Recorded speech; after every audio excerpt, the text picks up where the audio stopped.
Hello,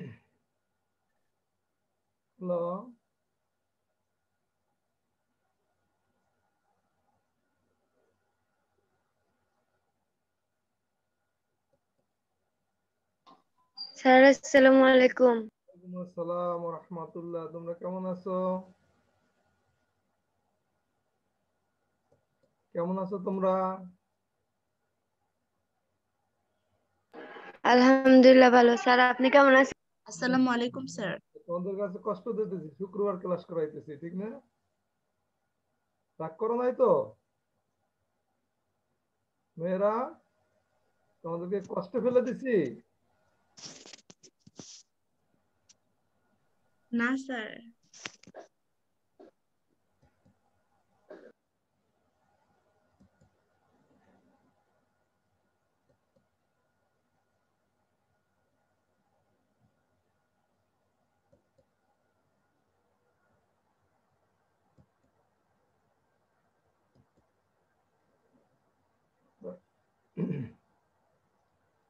আসসালামু আলাইকুম। উচ্চ মাধ্যমিক শ্রেণী ব্যবসা শিক্ষার মেয়েরা, স্যার আসসালামু আলাইকুম। সালাম। আশা করি তোমরা ভালো আছো। আমার গতকালকে নির্ধারিত ক্লাসটি আজকে তোমাদের সাথে নিব।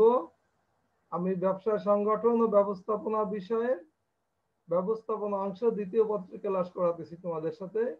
তোমরা নিশ্চয়ই এটি অবগত আছো। তোমরা একটা স্লাইড দেখতে পারতেছো এখানে? মেয়েরা স্লাইড দেখতে পারতেছো? জি স্যার। হ্যাঁ, তাহলে আমাদের আজকে ক্লাস হলো উচ্চ মাধ্যমিক শ্রেণীর একাদশ শাখা ব্যবসায় শিক্ষা বিভাগের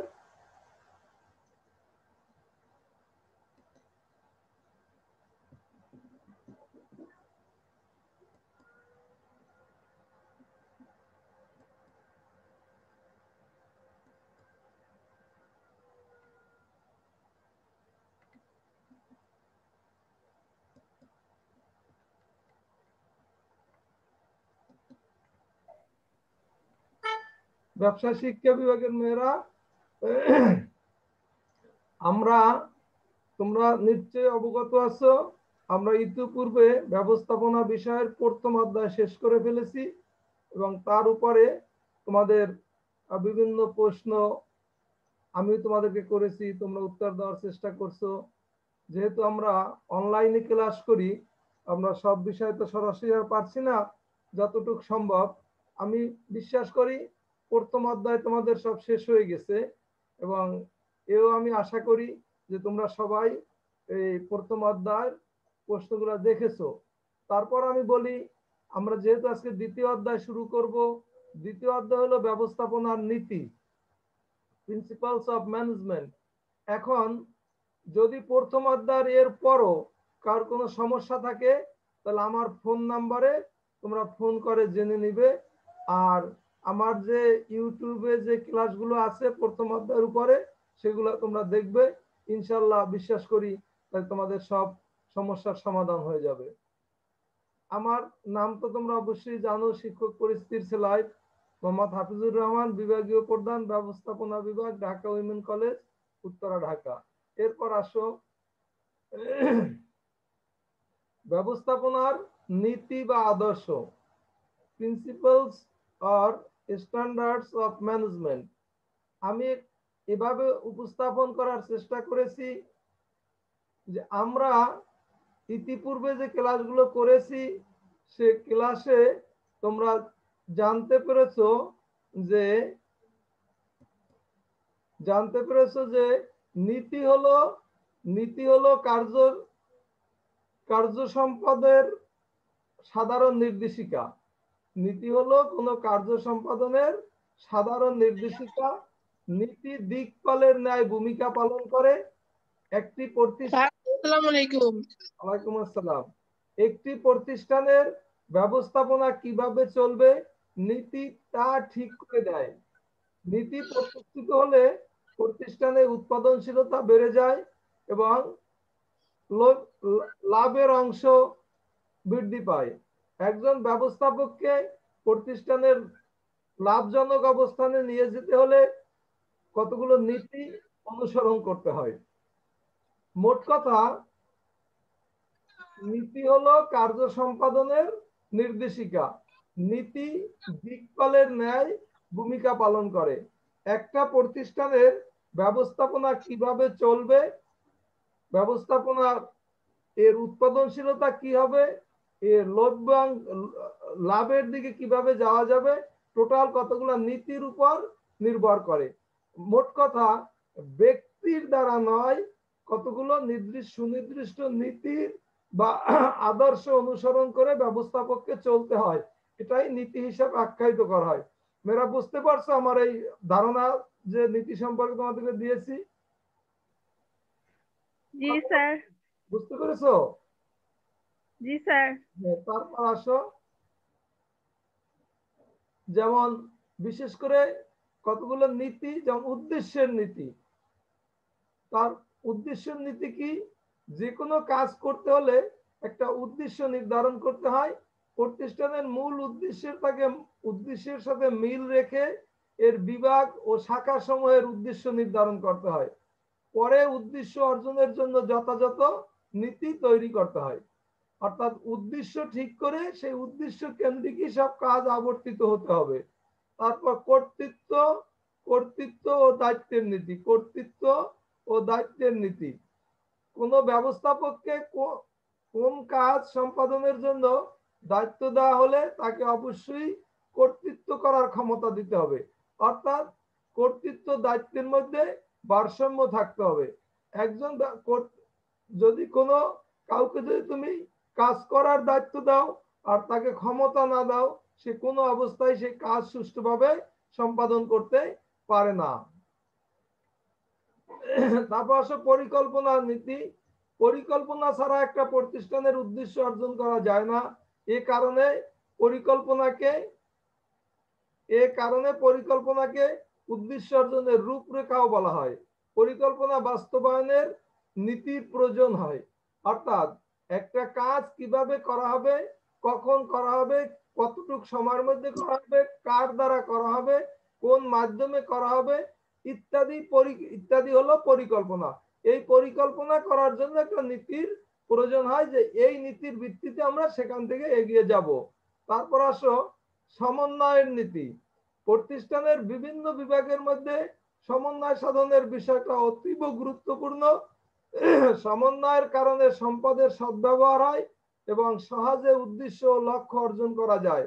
প্রতিষ্ঠানের ভিতরে আন্তঃবিভাগীয় সমন্বয় সাধন নিশ্চিত করার জন্য সমন্বয়ের নীতি অনুসরণ অপরিহার্য। প্রতিটি বিভাগের কাজের মধ্যে সুষ্ঠু সমন্বয় বিধান করা না হলে কাজে বিশৃঙ্খলা দেখা দেয়। এরপর আসো প্রেষণার নীতি। প্রেষণা হলো আমি ইতিপূর্বে ব্যবস্থাপনার কাজের মধ্যেও প্রেষণার সংজ্ঞা তোমাদেরকে দিয়েছি। একজন কর্মক্ষম ব্যক্তির কাজ করার যে সুপ্ত ইচ্ছা, আকাঙ্ক্ষা বা আগ্রহ থাকে, তাকে জাগ্রত করার কৌশলই হলো প্রেষণা। প্রেষণা সাধারণত আর্থিক এবং অনার্থিক উপায় দেওয়া হয়ে থাকে। আর্থিক ও অনার্থিক প্রণোদনা দিয়ে কর্মীদের উৎসাহ প্রদান করে উদ্দেশ্য হাসিল করা প্রয়োজন হয়। প্রেষণার নীতির মাধ্যমে প্রণোদনা পদ্ধতি নির্ধারণ করা হয়। এরপর আসো সহযোগিতার নীতি। সহযোগিতা নীতির মাধ্যমে প্রতিষ্ঠানের এক নির্বাহীর সাথে অন্য নির্বাহীর, এক বিভাগের সাথে অন্য বিভাগের, ঊর্ধ্বতনদের সাথে অধস্তনদের মধ্যে একটি সহযোগিতামূলক মনোভাব তৈরি করা হয়। এতে করে প্রতিষ্ঠানের দলীয় উদ্যম বৃদ্ধি পায় এবং কাজের গতি বেড়ে যায়। ভারসাম্যের নীতি। এ নীতির মাধ্যমে প্রতিষ্ঠানের প্রতিটি বিভাগ ও কর্মীদের কার্যভার সুষম করা হয়। কেননা ভারসাম্যের অভাবে কর্মীদের মধ্যে অনেক সময় কাজের প্রতি অনীহা আসতে পারে, ফলে উৎপাদনশীলতা হ্রাস পেতে পারে। তারপর আসো মিতব্যয়িতার নীতি। প্রতিযোগিতা বাজারে একই শিল্পের আওতায় অনেক প্রতিষ্ঠান থাকে, তাই আয় বাড়ানো সম্ভব হয় না। বর্তমানে প্রতিযোগিতার বাজারে আয় বাড়ানোর চেয়ে ব্যয় সংকোচনের নীতির প্রতি প্রাধান্য দেওয়া হয় বেশি। এক্ষেত্রে প্রাধান্য দেওয়া হয় বেশি, কেননা মিতব্যয়ী হয়ে খরচ কমাতে পারলে মুনাফার পরিমাণ বৃদ্ধি পায়।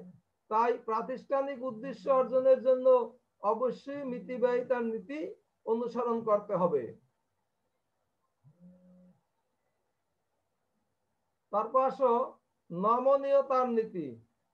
পারিপার্শ্বিকতা বলে একটি কথা আছে, এর মূল কথা হলো পরিবেশ মানুষকে প্রভাবিত করে। পারিপার্শ্বিক অবস্থার পরিবর্তন দ্বারা ব্যবস্থাপনা প্রভাবিত হয়, যে কারণে পরিবর্তিত অবস্থার সাথে খাপ খাওয়ানোর জন্য ব্যবস্থাপনাকে নমনীয়তার নীতি অনুসরণ করতে হয়।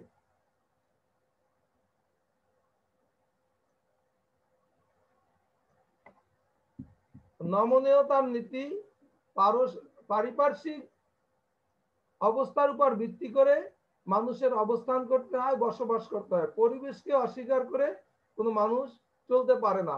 পারিপার্শ্বিক অবস্থার মূল কথা হলো পরিবেশ মানুষকে প্রভাবিত করে। পারিপার্শ্বিক অবস্থার পরিবর্তন দ্বারা ব্যবস্থাপনা প্রভাবিত হয়, সে কারণে পরিবর্তিত অবস্থা। স্যার জি বলো। স্যার কিছু তো মিলতেছে না আমাদের বইয়ের সাথে। না না, তোমাদের বইয়ের সাথে তুমি খালিকুজ্জামানের বই দেখতেছো? জি স্যার, কিন্তু আমাদের বইয়ের সাথে মিলতেছে না। আগে দেখো, আমি পরে কিন্তু বইয়ের এরপরে সাথে বলে দেবো। এই নীতি তোমাদের ওই 14টা নীতি দেখতেছো, 14টা নীতি সেখানে দেখতেছো? বলো 14টা স্যার পেজ নাম্বারটা একটু বলেন। Page G number. স্যার 14 তোমরা আছে। দ্বিতীয় অধ্যায় যাও, দ্বিতীয় অধ্যায় যাও। আমি এই আনুষঙ্গিকতা আলাপ করি, তারপর 14 নীতির মধ্যে আমি যাব। প্রথমে ধারণার মধ্যে ব্যবস্থাপনা নীতির ধারণা এগুলো লাগবে। তোমাদের বইতে হুবহু সব থাকবে, তা দিয়ে তোমাদেরকে গুছানো যাবে না। অর্থাৎ এখানে আমরা ব্যবস্থাপনার নীতির ধারণার মধ্যে থেকে এই পয়েন্টগুলো আলোচনা করতেছি। তারপর পারিপার্শ্বিকতার নীতির পরে আসো জবাবদিহিতার নীতি।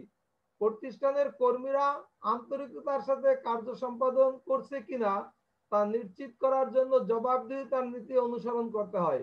কার্য সম্পাদনের বিচ্যুতি হলে অবশ্যই ঊর্ধ্বতন কর্তৃপক্ষের কাছে জবাবদিহিতার ব্যবস্থা থাকতে হবে। ব্যবস্থাপনা বিষয়ক কার্য সম্পাদনের জন্য নীতি বা আদর্শ অনুসরণ করা প্রয়োজন হয়। আদর্শ সুনির্দিষ্ট করার পরেও ব্যবস্থাপনার কার্য সম্পাদন করলে সুফল পাওয়া যায়, এতে প্রতিষ্ঠানের মূল উদ্দেশ্য অর্জনে সফল কাম হওয়া যায়। এখন তোমরা ব্যবস্থাপনার নীতির ধারণা হলো, ব্যবস্থাপনার নীতি হলো একটা দিকপাল স্বরূপ, যার উপর ভিত্তি করে ব্যবস্থাপক তার ব্যবস্থাপনীয় কার্যগুলো পরিচালনা করে থাকে। আর সেই নীতি যদি প্রণয়ন করতে হয়, নীতি প্রণয়নের ক্ষেত্রে আমি এখন যে বিষয়গুলো আলোচনা করলাম, যেমন উদ্দেশ্যের নীতি, কর্তৃত্ব দায়িত্বের নীতি, পরিকল্পনা নীতি, সমন্বয়ের নীতি, প্রেষণার নীতি, সহযোগিতার নীতি, ভারসাম্যের নীতি, মিতব্যয়িতার নীতি, নমনীয়তার নীতি, জবাবদিহিতার নীতি ইত্যাদি তোমাদের সেখানে নীতি প্রণয়নের ক্ষেত্রে এই নীতিগুলো অনুসরণ করতে হবে। তোমাদের বইতে হয়তো হুবহু এরকম নেই, কিন্তু আমরা যে তোমাদের ক্লাস করাচ্ছি, আমাদের তো কিছু দিতে হবে বা বোঝার জন্য। ওই হুবহু আমরা বিশেষ করে অনার্সের বই থেকে, অনার্সের অংশ থেকে তোমাদের অংশ নিয়ে আসছি, যাতে তোমরা সহজে বিষয়টা ধারণা করতে পারো। বুঝতে পেরেছো এখন মেয়েরা? হ্যালো, এর আগে যে মেয়ে বলছিলা বইয়ের সাথে মেলে না, বুঝতে পেরেছো এখন? জি স্যার। এখন স্লাইডে দেখো ব্যবস্থাপনার নীতিমালা, প্রিন্সিপালস অফ ম্যানেজমেন্ট, এইটা তোমাদের মিলবে দেখবা তোমাদের বইতে। আর যেগুলা না মিলে, এটা তো আমার ইউটিউবে আবার এটা থাকবে, বা তোমরা স্ক্রিনশট দিয়া স্লাইড থেকে ইন করে নিতে পারো, যাতে তোমরা সেখানে এভাবে পড়তে পারো, অথবা কলেজ খুললে সম্মুখ দেখা হলে তখন এখান থেকে নিতে পারবা। ব্যবস্থাপনার নীতি, ব্যবস্থাপনার উন্নয়নের যারা অবদান রেখেছেন তাদের মধ্যে এফডব্লিউ টেইলর ও হেনরি ফেওলের অবদান অন্যতম। ব্যবস্থাপনার নীতিমালা বলতে গিয়ে নীতিমালায় কাদের কাদের অবদান আছে এবং নীতিমালা কোত্থেকে কিভাবে আসছে সেই প্রাক ধারণা এখন আমরা দেব।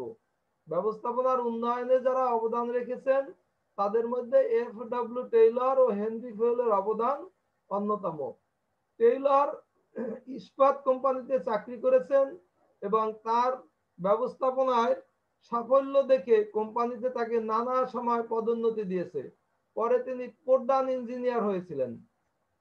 এফ.ডব্লিউ. টেইলরের তিনি অনেক ইস্পাত কারখানার পরামর্শকও ছিলেন। তিনি তার জীবনের অভিজ্ঞতার ভিত্তিতে ব্যবস্থাপনার যে নীতিমালা প্রবর্তন করেছেন তা টেইলরের নীতিমালা নামে পরিচিত। তাহলে এখন আমরা দেখি এই নীতিগুলো সম্পর্কে কি বলা হয়েছে। নীতি হলো পুনঃপৌনিক কাজের ক্ষেত্রে সাধারণ নির্দেশিকা। যে কোনো কার্য সম্পন্ন করতে হলে নির্দেশনা মানতে হবে। নির্দেশনা মেনে কার্য সম্পাদন করলে তখন বলা হবে কার্যটি রীতিসিদ্ধ হয়েছে। ব্যবস্থাপনার নীতিমালা হচ্ছে ব্যবস্থাপকীয় কার্যাবলী সুষ্ঠুভাবে সম্পাদনের নির্দেশিকা স্বরূপ। নীতি বা আদর্শ অনুসরণের মাধ্যমে ব্যবস্থাপক তার প্রতিষ্ঠানের যে কোনো কার্য সুষ্ঠুভাবে সম্পাদন করতে পারে। এখন তোমরা নীতিমালা কি বা নীতি কি এটা পরিষ্কার বুঝতে পেরেছো? মেয়েরা আমার এই কথা থেকে নীতি কি পরিষ্কার বুঝতে পেরেছো? জি স্যার। হ্যাঁ, আমি যে আলোচনা করছি সব কথাগুলো মনে না থাকলেও এ কথাটুকু মনে থাকতে হবে যে ব্যবস্থাপনার নীতিমালা হচ্ছে ব্যবস্থাপকীয় কার্যাবলী সুষ্ঠুভাবে সম্পাদনের নির্দেশিকা স্বরূপ, বা ব্যবস্থাপনার নীতিমালা হচ্ছে ব্যবস্থাপকীয় কার্যাবলীর সুষ্ঠুভাবে সম্পাদনের নির্দেশিকা। থ্যাংক ইউ যদি বুঝতে পেরে থাকো। এরপর আসি 1911 সালে টেইলর তার সমস্ত ধারণা একত্র করে টেইলরের জীবনে লব্ধ সমস্ত ধারণা একত্র করে দি প্রিন্সিপালস অফ সায়েন্টিফিক ম্যানেজমেন্ট বই প্রকাশ করেন। তার ধারণা এখনো স্বীকৃত। ব্যবস্থাপনার ক্ষেত্রে টেইলরের অবদান অপরিসীম এবং অবিস্মরণীয়। তার পরিবর্তিত ব্যবস্থাপনার মূল নীতিগুলো আমরা এখন আলোচনা করব। মূল নীতিগুলা কি কি? প্রথম তিনি দেখছেন শিল্প কারখানার কার্যাবলী বিশ্লেষণ অর্থাৎ বৈজ্ঞানিক ধারণা প্রয়োগ, তারপর বিজ্ঞান সম্মত উপায় কর্মী নির্বাচন, তারপর শ্রমিক কর্মীদের বিজ্ঞান ভিত্তিক প্রশিক্ষণ ও তাদের উন্নয়নের জন্য ব্যবস্থা গ্রহণ, তারপর ব্যবস্থাপনা ও শ্রমিক কর্মীদের মধ্যে ঘনিষ্ঠ ও সুমধুর বন্ধুত্বপূর্ণ সম্পর্ক স্থাপন। ব্যবস্থাপনার ক্ষেত্রে টেইলর প্রথম ও প্রধান ব্যক্তি যিনি শিল্পে বৈজ্ঞানিক ব্যবস্থাপনার নীতি প্রবর্তন করেছেন। তিনি তার নীতিগুলো বাস্তবে প্রয়োগ করে সুফলও পেয়েছেন। সে কারণে তাকে বৈজ্ঞানিক ব্যবস্থাপনার জনক বলা হয়। নীতি উন্নয়নে নানা লেখক নানা ধরনের অবদান রেখেছেন। তাদের মধ্যে হেনরি ফেলের নাম উল্লেখযোগ্য। আধুনিক ব্যবস্থাপনার জনক হেনরি ফেল 1916 সালে ফ্রান্সে জন্মগ্রহণ করেন। তার যুগান্তকারী পুস্তক হলো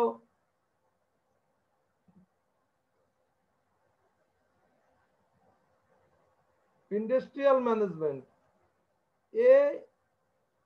তিনি 14টি ব্যবস্থাপনার নীতির কথা উল্লেখ করেছেন। এই নীতিগুলিকে ব্যবস্থাপনার মূল নীতি হিসাবে সর্বমহলে গ্রহণ করেছেন। এখন তোমরা এখান থেকে কয়েকটা ছোট প্রশ্ন পেয়ে গেছো। আধুনিক ব্যবস্থাপনার জনককে, তারপর তিনি কত সালে জন্মগ্রহণ করেন, তিনি কোথায় জন্মগ্রহণ করেন, তিনি কোন প্রতিষ্ঠানে চাকরি করেছিলেন, সে ব্যক্তিগত জীবনে কি ছিলেন। তাইলে এই কথাগুলো উত্তর মনে এভাবে হবে, তিনি ব্যক্তিগত জীবনে একজন ইঞ্জিনিয়ার ছিলেন, তিনি ইস্পাত কারখানায় কাজ করেছেন, তিনি ফ্রান্সে জন্মগ্রহণ করেছেন, 1916 সালে জন্মগ্রহণ করেছেন, তিনি ইন্ডাস্ট্রিয়াল সায়েন্টিফিক ম্যানেজমেন্ট বইতে তার 14টা নীতি উল্লেখ করেছেন। বিভিন্ন সময় তার জীবনের লব্ধ অভিজ্ঞতা থেকে সে পরে 14টা নীতি ব্যাখ্যা দিয়েছেন। তোমরা বুঝতে পেরেছো মেয়েরা?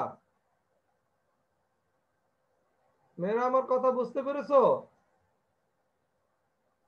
হ্যালো, জি স্যার। এখন কোন মেয়ে জি বলতে স্যার। পারবে আধুনিক ব্যবস্থাপনার জনক কে? Sir Henry ফেওয়েল। ব্যবস্থাপনার জনক হেনরি ফেওয়েল। তিনি কোথায় জন্মগ্রহণ করেন? ফ্রান্সে। ফ্রান্সে জন্মগ্রহণ করেন। তিনি কতটা নীতি প্রবর্তন করেছেন? 14টি। Thank you. এরপর আসো, এখন তাইলে ব্যবস্থাপনার নীতি বলতে এমন সব মৌলিক কার্য নির্দেশিকাকে বোঝায় যা ব্যবস্থাপনার জন্য পথ নির্দেশ হিসাবে কাজ করে এবং যে কোনো সংগঠনে প্রয়োগ করা যায়। ফেওলের মতে ব্যবস্থাপনার নীতিগুলি হলো শ্রম বিভাগ, কর্তৃত্ব ও দায়িত্ব, শৃঙ্খলা, আদেশের ঐক্য, পরিচালনার ঐক্য, ব্যক্তি স্বার্থের উপর সাধারণ স্বার্থের স্থান, ন্যায্য মজুরি, বিকেন্দ্রীকরণ, জোড়াময় শিকল, নিয়মতান্ত্রিক সমতা, কর্মীদের চাকরির স্থায়িত্ব, কর্মীদের উদ্যোগ ও একতাই বল ইত্যাদি। এখন শ্রম বিভাগ কি? এর নীতি অনুযায়ী প্রত্যেক কর্মীর কাজের আওতায় নির্দিষ্ট হওয়া বাঞ্ছনীয়, যাতে দক্ষতা সহকারে শ্রম ব্যবহার করা যায়। এইটা তোমাদের বইতে সরাসরি আছে মেয়েরা? মেয়েরা এটা পেয়েছো? ছাত্রীরা আমার কথা শুনতে পাচ্ছ তো? স্যার কথা বোঝা যায় না। কথা বোঝা যায় না? আমি বলছি তোমাদের জি স্যার, এখন বোঝা যায়। 14টা নীতি হুবহু তোমাদের বইতে আছে। জি স্যার। শ্রম বিভাগের নীতি অর্থাৎ প্রত্যেক কর্মীর মধ্যে কাজ ভাগ করে দিতে হবে, তার উপর ভিত্তি করে কাজের সফলতা নির্ভর করবে এবং বারবার একটা কাজ করতে করতে সে পারদর্শী হবে। তারপর কর্তৃত্ব দায়িত্ব, কর্তৃত্ব দায়িত্বের মধ্যে যাকে যে কাজ দেওয়া হবে তার মধ্যে সমতা থাকতে হবে। কাউকে কাজ দেওয়া, কর্তৃত্ব দায়িত্ব দেওয়া হইলো, কর্তৃত্ব দেওয়া হলো না, তাহলে সে কাজ সুষ্ঠুভাবে করতে পারবে না। এটা হলো কর্তৃত্ব দায়িত্ব। তারপর শৃঙ্খলা, শৃঙ্খলা হলো ব্যবস্থাপনার অন্যতম একটা নীতি। যদি প্রতিষ্ঠানে শৃঙ্খলা বিরাজমান না থাকে তাহলে সে প্রতিষ্ঠানে কোনো কাজ সুষ্ঠুভাবে সম্পাদন করা যায় না। তারপর আসো আদেশের ঐক্যের নীতি। আদেশের ঐক্যের নীতি অনুযায়ী প্রত্যেক কর্মী একটি নির্দিষ্ট কাজের জন্য মাত্র একজন ব্যক্তির নিকট থেকে নির্দেশ পাবে, অর্থাৎ একজন কর্মী দুইজন বস থাকবে না। প্রতিষ্ঠানের প্রত্যেক কর্মী শুধু একজন বসের অধীনে থাকবে এবং তার আদেশ গ্রহণ করবে, কারণ দুইজন বসের অধীনে একজন কর্মী কাজ করলে সেখানে বিশৃঙ্খলা দেখা দেয়। তারপর আসে পরিচালনার ঐক্য। এর নীতি অনুযায়ী সংগঠনের প্রতিটি লক্ষ্য অর্জনের জন্য শুধু একজন কর্মকর্তা ও একটি মাত্র পরিকল্পনা থাকবে, অর্থাৎ একই লক্ষ্য বিশিষ্ট কার্যাবলীর জন্য একটি মাত্র পরিকল্পনা থাকবে এবং ওই সকল কার্য সম্পাদনের নির্দেশ প্রদান করবেন একজন কর্মকর্তা। তারপর আসো প্রতিষ্ঠানের স্বার্থকে প্রাধান্য দেওয়া। প্রতিষ্ঠানের স্বার্থকে ব্যক্তি স্বার্থের ঊর্ধ্বে স্থান দিতে হবে। অধিকন্তু প্রতিষ্ঠানের উদ্দেশ্য ও ব্যক্তির উদ্দেশ্য যেমন পরস্পর সাংঘর্ষিক না হয় সেটিকে নিশ্চিত করতে হবে।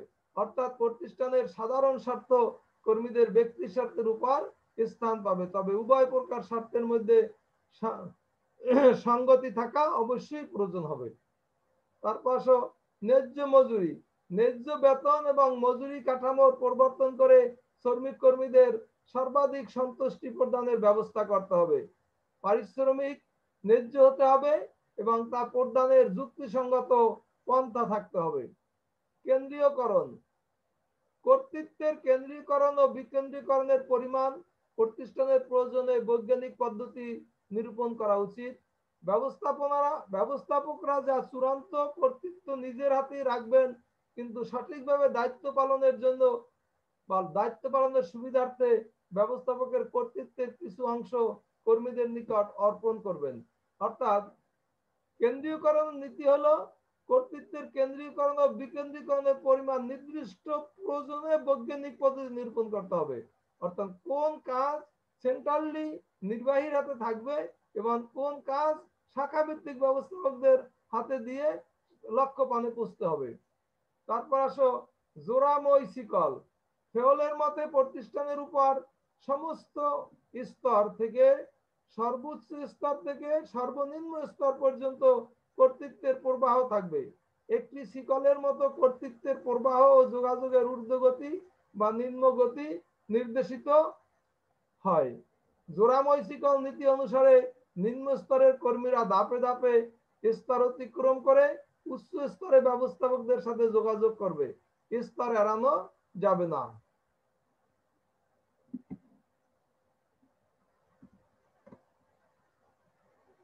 এরপর আসো নিয়মতান্ত্রিকতা। প্রতিষ্ঠানে দুই ধরনের বিন্যাস, যেমন মানব বিন্যাস এবং বস্তুগত বিন্যাস এর কথা বলা হয়েছে। মানব বিন্যাস হলো প্রত্যেকটি পদে সঠিক ও যোগ্য ব্যক্তির অবস্থান থাকতে হবে। অপরদিকে বস্তু বিন্যাস হলো যে স্থানে যে বস্তু রাখার উপযুক্ত সে স্থানে সেটিকে রাখতে হবে। এই নীতি অনুযায়ী প্রত্যেক কর্মী ও উপাদান যাতে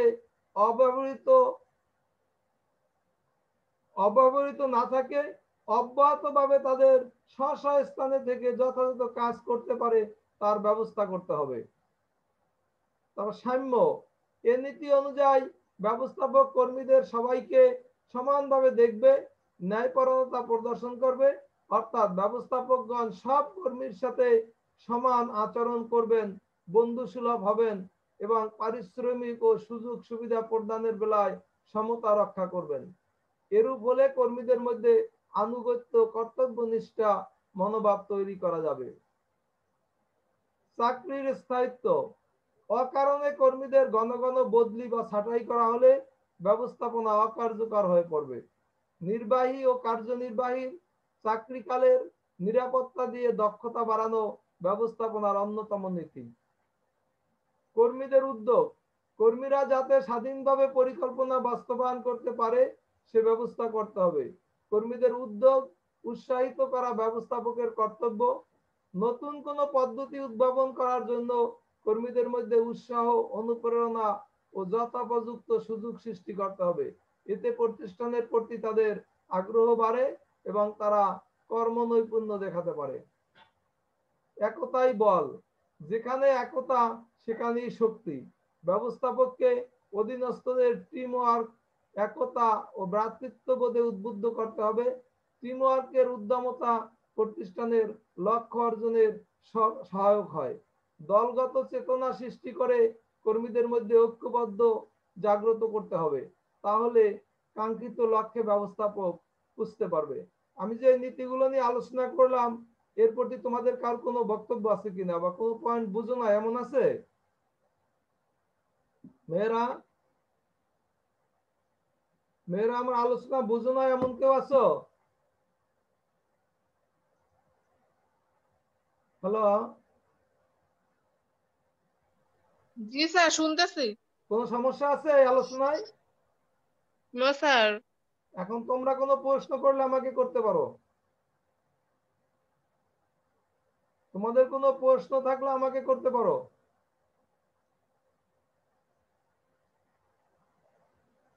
ধরে নিলাম তোমাদের প্রশ্ন নাই। কলেজ থেকে একটা নোটিশ দেখছো যে তোমাদের পরীক্ষা হবে। জি স্যার।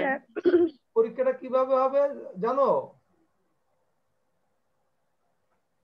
স্যার 20 মার্কসের এমসিকিউ হবে। পরীক্ষা হবে, অনলাইনে পরীক্ষা হবে। তোমাদের 20 মার্কস আবার ভাগ হবে। 10 মার্ক হবে এই ব্যবসা সংগঠন ও ব্যবস্থাপনার প্রথম পত্রের ব্যবসার পরিস্থিতির উপর হবে 10 এবং ব্যবস্থাপনার উপর হবে 10। বুঝতে পেরেছো? জি স্যার। তার মধ্যে জি স্যার। কয়েকটা প্রশ্ন কিন্তু এরকম আজকে যে পড়াইছি এর মধ্যে থেকে কমপক্ষে 5-6টা প্রশ্ন করা যাবে কিন্তু। যেমন ধরো আধুনিক ব্যবস্থাপনার জনক কে?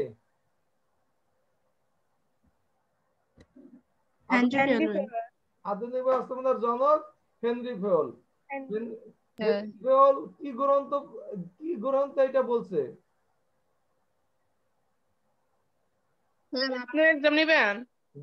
হ্যাঁ আমি নেবো। দি সায়েন্টিফিক ম্যানেজমেন্ট, তারপর সেখানে কয়টা নীতির উল্লেখ করেছেন? 14টি। 14 নীতি। তারপর এমো ফোন আছে। হেনরি ফেওয়াল কোথায় জন্মগ্রহণ করেন? ফ্রান্সে। ফ্রান্সে জন্মগ্রহণ করেন। তারপর হেনরি ফেওয়াল ফ্রান্সে জন্মগ্রহণ করেন। তারপর হেনরি ফেওয়াল ব্যক্তিগত জীবনে কি পেশায় নিয়োজিত ছিলেন?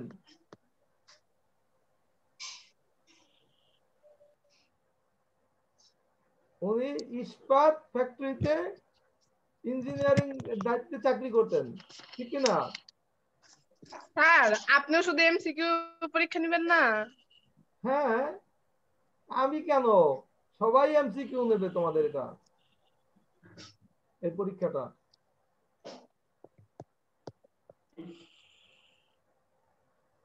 কেন, অন্য কোনো টিচার কি ইয়াও নেবে নাকি? হ্যালো, জি স্যার। অন্য কোনো টিচার কি অন্য কিছুর উপর নেবে নাকি? না, সবাই এমসিকিউ নিবে। হ্যাঁ, সবাই সবাই এমসিকিউ পরীক্ষা নিবে। হ্যাঁ, সবাই নেবে না। ইংরেজি এমসিকিউ আছে নাকি মিয়া? ইংরেজিতে না এমসিকিউ স্যার। আছে? ইংলিশে? না স্যার। হ্যাঁ, তাইলে তোমরা লেখাপড়া করো, ভালো থাকো। শুক্রবার সবাই উপস্থিত হয়েছে জন্য ব্যক্তিগতভাবে তোমাদেরকে আন্তরিকভাবে ধন্যবাদ জানাচ্ছি। তোমরা অনেক লক্ষ্মী মেয়ে, বিনয়ী মেয়ে, যেহেতু বলার সাথে সাথে শুক্রবারও ক্লাস করছো, এজন্য তোমাদেরকে আন্তরিকভাবে ধন্যবাদ। তোমরা ভালো থাকো, সুস্থ থাকো, যে যেখানে থাকো, যে অবস্থায় থাকো, লেখাপড়া চালিয়ে যেও এবং সব সাবজেক্টই সমানভাবে লেখাপড়া করবে যাতে ভালো রেজাল্ট করতে পারো, এই আশাবাদ ব্যক্ত করে সবাই সুস্থ থাকো, সৃষ্টিকর্তার কাছে এই প্রার্থনা করে আজকে শেষ করছি। খোদা হাফেজ। যদি বেঁচে থাকি ইনশাআল্লাহ পরবর্তী ক্লাসে দেখা হবে।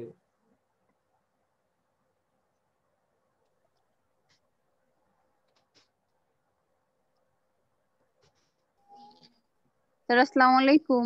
ওয়ালাইকুম আসসালাম ওয়া রাহমাতুল্লাহ। আসসালামু আলাইকুম। ওয়ালাইকুম আসসালাম ওয়া রাহমাতুল্লাহ ওয়া বারাকাতুহু। ঠিক আছে, ভালো থাকো বাবারা।